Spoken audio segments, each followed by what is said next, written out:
नमस्कार दोस्तों, स्वागत आप सभी का आपके अपनी YouTube channel online study with DK में। और आज हम देखने वाले हैं यहाँ पर पर्यावरण अध्ययन का एक प्रैक्टिस सेट। दोस्तों, ये जो पर्यावरण अध्ययन का प्रैक्टिस सेट होगा ये होगा यूपी टेट एग्ज़ाम के लिए। तो क्योंकि यूपी टेट एग्ज़ाम जो है 23 जनवरी 22 को होने वाली है, तो निश्चित रूप से उसी प्रकार के इसमें प्रश्न देखने को मिलेंगे जिस प्रकार के यूपी टेट का एक पेपर लीक हुआ था और उसमें आपने देखे थे ईवीएस के जो क्वेश्चन थे किस प्रकार के थे। तो बिल्कुल उसी बेस पर ये क्वेश्चन लिए गए हैं और ये प्रश्न आपको आने वाली आपकी एग्ज़ाम के लिए काफ़ी उपयोगी साबित होंगे।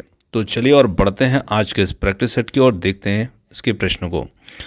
देखिए, फर्स्ट क्वेश्चन है यहाँ पर, वर्तमान में भारत के किस स्थान को सफ़ेद पानी के नाम से जानते हैं? ऑप्शन आपके सामने है लेह, लद्दाख, कारगिल, सियाचिन। देखिए, सफ़ेद पानी के नाम से जो क्षेत्र जाना जाता है वो क्षेत्र होगा यहाँ पर ऑप्शन नंबर 4 जो होगा सियाचिन, जो है इसे सफ़ेद पानी के नाम से जानते हैं। और काफ़ी ठंडा क्षेत्र होता है और बर्फ़ ही बर्फ़ यहाँ पर देखने को मिलती है, इस वजह से सफ़ेद पानी के नाम से जानते हैं। अगला प्रश्न आता है यहाँ पर, पर्यावरणीय अध्ययन में शैक्षणिक भ्रमण का मूल उद्देश्य क्या होता है? काफ़ी महत्वपूर्ण प्रश्न है शैक्षणिक भ्रमण का। विद्यार्थियों की ऊर्जा को विकसित करना, विद्यार्थियों के लिए प्रत्यक्ष अनुभव, समाजीकरण को बढ़ावा देना या टीम भावना को बढ़ावा देना। तो यहाँ पर हम कह सकते हैं कि शैक्षणिक जो भ्रमण होता है उसका उद्देश्य होता है विद्यार्थियों के लिए प्रत्यक्ष अनुभव। हम जानते हैं कि पर्यावरण का जो अध्ययन होता है उसमें शैक्षणिक भ्रमण भी करवाया जाता है, मतलब बच्चों को कहीं कहीं घुमाने पर लेके जाते हैं। तो वहाँ पर बच्चे जो होते हैं उस भ्रमण के दौरान स्वयं प्रत्यक्ष अनुभव करते हैं विषय वस्तु को या कहीं पर भी किसी भी भ्रमण क्षेत्र को, तो उनको एक प्रत्यक्ष अनुभव मिलता है। और जो प्रत्यक्ष रूप से सीखा जाता है उसकी बात अलग होती है ना। तो यहाँ पर उत्तर हो जाएगा हमारा। आगे बढ़ते हैं, अगले प्रश्न को देखें। मानचित्र पढ़ने के लिए आवश्यक कौशलों में शामिल है। तो मानचित्र पढ़ने के लिए आवश्यक कौशलों में क्या चीज़ शामिल होगी? अभिव्यक्तात्मक योग्यताओं को बाहर निकालने के लिए विलक्षण संप्रेषण कौशल है, या फिर स्थान, दूरी, दिशाओं के सापेक्ष स्थिति को समझने की योग्यता है, फिर ड्राइंग, पेंटिंग, विलक्षण कुशलता, और फोर्थ है ग्लोब पर स्थिति को दर्शाने के लिए स्केच और गणनाओं का उपयोग करने की योग्यता। तो देखिए, मानचित्र पढ़ने के लिए आवश्यक कौशलों में जो शामिल है वो होगा यहाँ पर स्थान, दूरी और दिशाओं के सापेक्ष स्थिति को समझने की योग्यता। दूसरा विकल्प जो होगा इसके लिए सही होगा। अगला प्रश्न है, विद्यार्थियों को विभिन्न प्रकार के ईंधनों से परिचित कराने के लिए शिक्षक को। तो देखिए, विद्यार्थियों को विभिन्न प्रकार के ईंधनों से परिचित करने के लिए शिक्षक को क्या करना चाहिए? तो यहाँ पर एक कक्षा में कुछ नमूने, ईंधन के नमूने दिखा सकता है, और दूसरा है एक लघु फिल्म दिखाने के साथ साथ खाना पकाने के प्रयोग होने वाले संभवित ईंधनों के प्रकारों पर विद्यार्थियों के साथ चर्चा कर सकता है। थर्ड है चार्ट पर ईंधनों के चित्र प्रदर्शित कर सकता है। फोर्थ है विद्यार्थियों से विभिन्न प्रकार के ईंधनों की सूची बनाने के लिए कह सकता है। तो देखिए, विभिन्न प्रकार के जब ईंधन से शिक्षक को बच्चों को परिचित करवाना है तो यहाँ पर एक लघु फिल्म भी दिखाई जा सकती है ईंधन पर जो आधारित हो, और साथ ही साथ खाना पकाने के लिए प्रयोग होने वाले संभावित ईंधनों के प्रकारों पर विद्यार्थियों से चर्चा भी कर सकता है। तो जो दूसरा विकल्प है वो इसके लिए एकदम सही है। आगे बढ़ते हैं, राष्ट्रपति अपना त्यागपत्र किसे प्रदान करते हैं या देते हैं? तो यहाँ पर है प्रधानमंत्री, उपराष्ट्रपति, मुख्य न्यायाधीश या महान्यायवादी को। तो राष्ट्रपति अपना त्यागपत्र जो है उपराष्ट्रपति को सौंपते हैं। दूसरा विकल्प इसके लिए सही होगा। अगला प्रश्न आता है यहाँ पर, टेडपोल किसके जीवन की आरंभिक अवस्था है? तो टेडपोल देखिए, मेंढक का जो बच्चा होता है जब उसका जन्म होता है ना, तो उसकी जो अवस्था होती है एक, उसी को कहा जाता है टेडपोल, यानी कि मेंढक का बच्चा कह सकते हैं। उसकी जो शिशु अवस्था, लार्वा अवस्था होती है उसे टेडपोल के नाम से जानते हैं। तो ये होगा विकल्प नंबर 1 इसके लिए सही, मेंढक। आगे देखें अगले प्रश्न को, प्रकाश संश्लेषण प्रक्रिया किस रंग में सर्वाधिक योगदान, प्रकाश का सर्वाधिक योगदान होता है? देखिए, बहुत बार पूछा गया प्रश्न है ये। कहने का मतलब है कि किस रंग के प्रकाश में प्रकाश संश्लेषण सबसे ज़्यादा होती है? हरा, पीला, लाल, सफ़ेद। तो लाल रंग का जो प्रकाश होता है इसमें प्रकाश संश्लेषण की दर जो होती है वो अधिक होती है, और थर्ड विकल्प जो होगा वो इसके लिए यहाँ पर सही होगा। आगे देखें अगले प्रश्न को, पल्स पोलियो कार्यक्रम का उद्देश्य क्या है?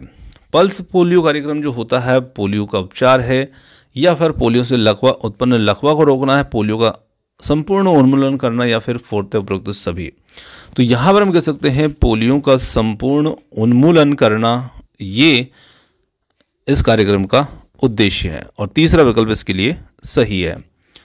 आगे देखें, जंतु भोजन के लिए किस पर निर्भर रहते हैं? उत्पादकों पर, उपभोक्ताओं पर, अपघटकों पर, या फिर फोर्थ है उत्पादक एवं उपभोक्ता दोनों पर। तो यहाँ पर हम कह सकते हैं कि जंतु जो होते हैं अपने भोजन के लिए निश्चित रूप से उत्पादक पर और उपभोक्ता दोनों पर ही निर्भर रहते हैं, क्योंकि कुछ जंतु जो होते हैं वो शाकाहारी होते हैं तो निश्चित रूप से वो तो उत्पादक पर निर्भर रहेंगे, पर कुछ जंतु मांसाहारी भी होते हैं तो वो कुछ प्राथमिक द्वितीयक उपभोक्ताओं को भी लेते हैं। तो इस प्रकार से जंतु जो हैं अपने भोजन के लिए उत्पादक और उपभोक्ता दोनों पर ही निर्भर रहेंगे। आगे देखिए, निम्नलिखित जंगलों में से कौन सा जंगल पृथ्वी ग्रह के फेफड़ों के रूप में माना जाता है? बहुत महत्वपूर्ण प्रश्न है। पृथ्वी ग्रह के फेफड़े यानी कि पृथ्वी के फेफड़े कहा जाता है किसे? टुंड्रा वन, अमेजन वर्षावन, पूर्वोत्तर भारत के वर्षावन, या फिर टेगा वन। तो यहाँ पर हम कहें तो जो अमेजन के वर्षावन होते हैं इन्हें पृथ्वी के फेफड़े कहा जाता है। अब देखिए, पृथ्वी के फेफड़े इनको क्यों कहते हैं, थोड़ा सा इसको भी ध्यान रखना। जिससे वृक्ष क्या करते हैं, हमें ऑक्सीजन प्रदान करते हैं, ठीक है। तो ये जो यहाँ के अमेजन के वर्षावन है ना, इनके द्वारा जो ऑक्सीजन का उत्पादन है ना उसमें सबसे ज़्यादा इनका योगदान है, इसलिए इन्हें पृथ्वी ग्रह के फेफड़े कहा जाता है, यानी कि पृथ्वी के फेफड़े बोला गया है। आगे देखें अगले प्रश्न को, इनमें से कौन सा सम्मेलन जो है उसके वर्ष से सुमेलित नहीं है, मतलब कि गलत तरीके से जो जुड़ा हुआ है, मिलान है यहाँ पर, उसे हमें देखना है। मॉन्ट्रियल प्रोटोकॉल 1987, प्रथम पृथ्वी सम्मेलन 1988, क्योटो सम्मेलन 1997, या कोपेनहेगन सम्मेलन 1992। तो देखिए, इसमें जो गलत है वो है यहाँ पर ऑप्शन नंबर 2, प्रथम पृथ्वी सम्मेलन, और इसे बताया गया है 1998 में, 88 को। तो देखिए, 1988 में ये नहीं हुआ था, 1992 में ये हुआ था, ठीक है।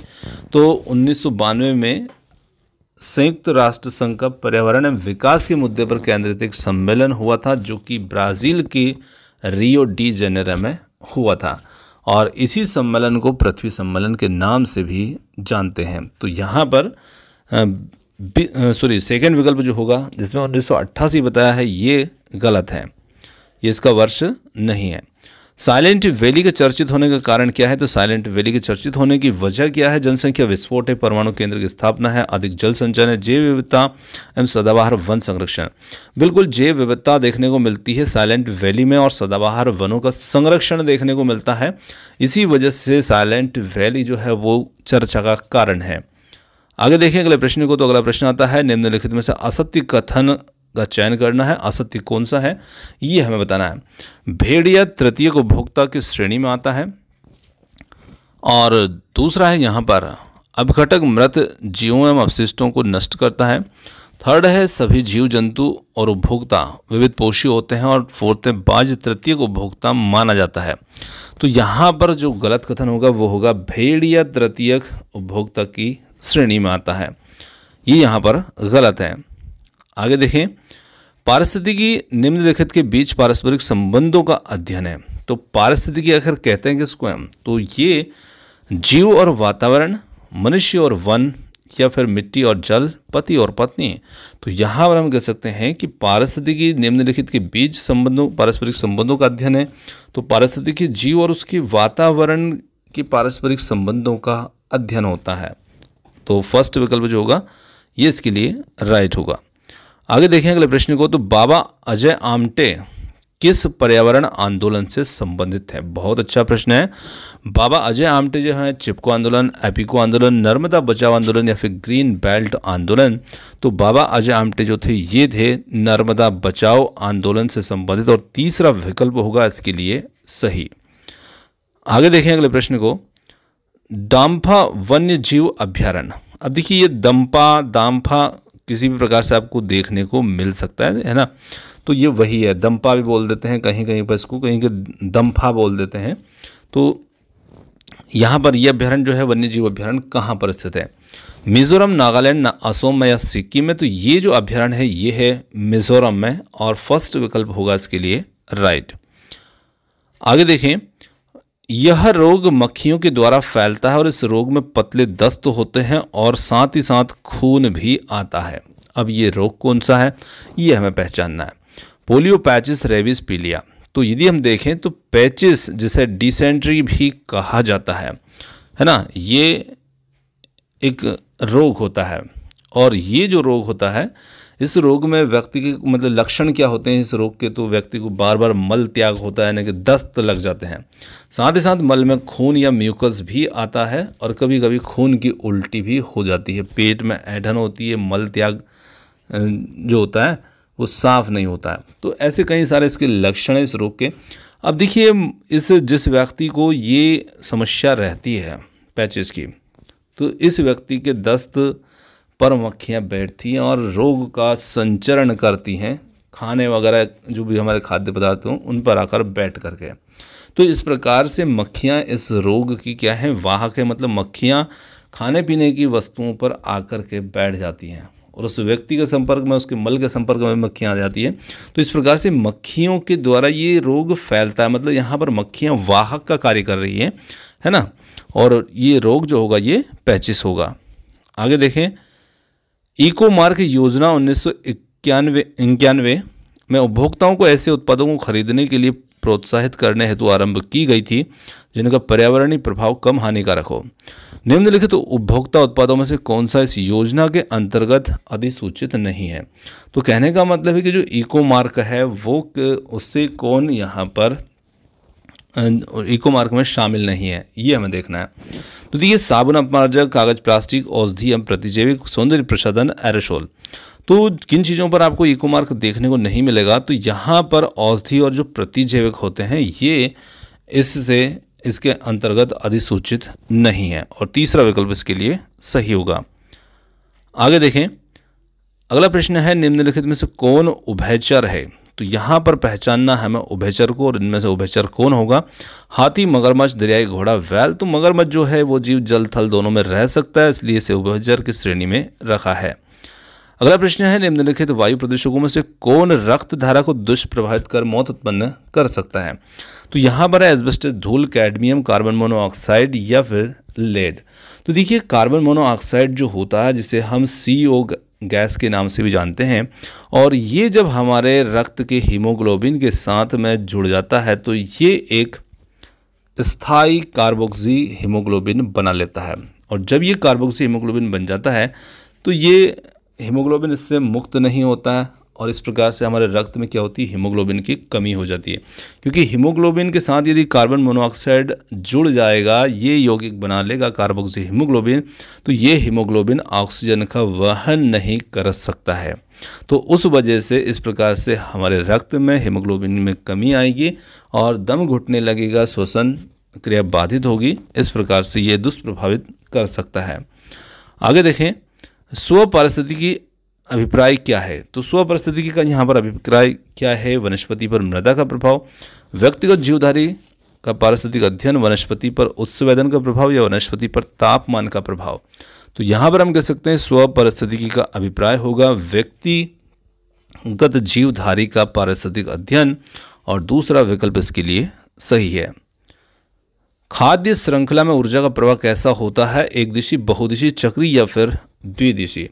तो यहाँ पर हम कह सकते हैं खाद्य श्रृंखला में ऊर्जा का जो प्रवाह होता है वो एक दिशी होता है, और पहला विकल्प इसके लिए सही है।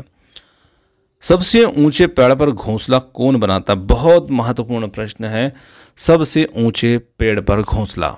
तो देखिए, सबसे ऊंचे पेड़ की बात की गई है, तो ऊंचे पेड़ और ऊंची डाली दो अलग अलग तरह के प्रश्न हैं, और दोनों पर अलग अलग जीव घोंसला बनाते हैं, ये आपको ध्यान रखना है। सबसे ऊंचे पेड़ की बात जब की जाती है तो उसमें उत्तर बनता है हमारा यहाँ पर चील, तो पहला इसके लिए उत्तर होगा। परंतु यदि पेड़ की सबसे ऊंची डाली की बात आ जाती है, पेड़ कोई सा भी हो पर उस पेड़ की सबसे ऊंची डाली पर घोंसला बनाता है, तो उत्तर बनता है हमारा कौवा। तो इस प्रकार से दोनों प्रश्न हमें कभी कभी कंफ्यूज कर सकते हैं, तो दोनों को आप इस तरीके से याद रख सकते हैं। आगे देखें, निम्नलिखित में से वो कौन सा जानवर है जिसके अग्र दांत हमेशा बढ़ते रहते हैं और वे दांतों को बहुत अधिक लंबा ना होने देने के लिए वस्तुओं को काटते हैं और कुतरते रहते हैं? तो यहाँ पर है दीमक, गिलहरी, छिपकली, चींटी। तो गिलहरी वो जीव है जिसके दांत जो हैं वो बढ़ते रहते हैं। साथ ही साथ चूहे के अंदर भी ऐसी विशेषता हमें देखने को मिलती है। तो यहाँ पर उत्तर हमारा गिलहरी होगा। आगे देखें, पंचमढ़ी जीव संरक्षण क्षेत्र कहाँ स्थित है? आंध्र प्रदेश, मध्य प्रदेश, अरुणाचल प्रदेश, हिमाचल प्रदेश। सिंपल सा प्रश्न है, मध्य प्रदेश के अंदर पंचमढ़ी वन्य जीव संरक्षण क्षेत्र स्थित है। आगे देखें, वृक्ष, भारत में वृक्षों का आदमी किसे कहा जाता है? तो भारत में वृक्षों का आदमी जो है वो कहा जाता है सुंदरलाल बहुगुणा, राजेंद्र सिंह, पांडुरंग हेडगे या तुलसी तुथी। तो यहाँ पर हम कह सकते हैं कि वृक्षों का आदमी कहा जाता है यहाँ पर सुंदरलाल बहुगुणा को। फर्स्ट विकल्प इसके लिए सही होगा। चलिए आगे देखें,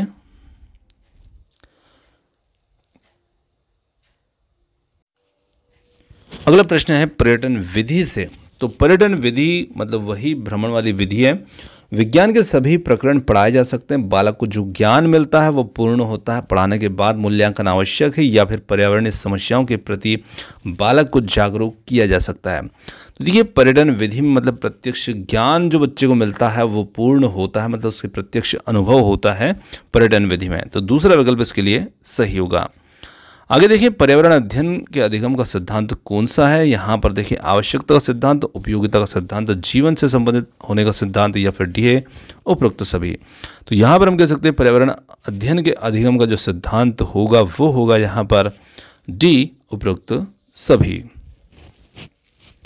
अगले प्रश्न की बात करें, अच्छे प्रश्न पत्र की क्या विशेषता है? वैधता, विश्वसनीयता या फिर सी है ए बी दोनों या फिर डी है व्यापक विस्तृत। तो एक अच्छा प्रश्न पत्र होता है वो वैध भी होता है और साथ ही साथ विश्वसनीय भी होता है। इसके लिए सी विकल्प होगा, ए और बी दोनों। आगे बढ़ते हैं अगले प्रश्न को, मैंग्रोव वनों पर वैश्विक तापन का क्या प्रभाव पड़ेगा? तो देखिए, मैंग्रोव वन कहाँ पाए जाते हैं आपको ये ध्यान है तो आप उत्तर बहुत आसानी से निकाल लेंगे, क्योंकि मैंग्रोव वन जो होते हैं ये होते हैं तटीय क्षेत्रों में, यानी कि समुद्र का जो तटीय क्षेत्र है वहाँ पर दलदली क्षेत्र होता है और वहाँ पर जहाँ पर लवण की अधिकता होती है जिस मिट्टी में, वहाँ पर ये वन पाए जाते हैं। तो ऐसे वन जब तटीय क्षेत्र में हैं, यानी कि ऐसे दलदली क्षेत्र में हैं समुद्र के तटीय क्षेत्र में, तो निश्चित रूप से जब वैश्विक तापन होगा, यानी कि जब CO2 का उत्सर्जन बहुत ज़्यादा बढ़ेगा जिससे कि ग्लेशियर पिघलेंगे और जल स्तर में वृद्धि होगी समुद्र के, तो तटीय क्षेत्र के वन डूब जाएंगे। तो निश्चित रूप से यहाँ पर हमारा उत्तर निकल करके आ जाता है, मैंग्रोव वन के विशाल क्षेत्र जलमग्न हो जाएंगे, डूब जाएंगे, और दूसरा यहाँ पर उत्तर होगा। तो दोस्तों, ये थे आज के हमारे पर्यावरण अध्ययन से संबंधित 30 अति महत्वपूर्ण प्रश्न आपको कैसे लगे कमेंट्स करके बता सकते हैं, और वीडियो पसंद आया हो तो वीडियो को लाइक, शेयर, चैनल को सब्सक्राइब कर सकते हैं। आपने जो समय दिया उसके लिए बहुत बहुत धन्यवाद। Thanks for watching. मिलते हैं जल्दी ही एक और नए किसी अगले वीडियो के साथ। धन्यवाद।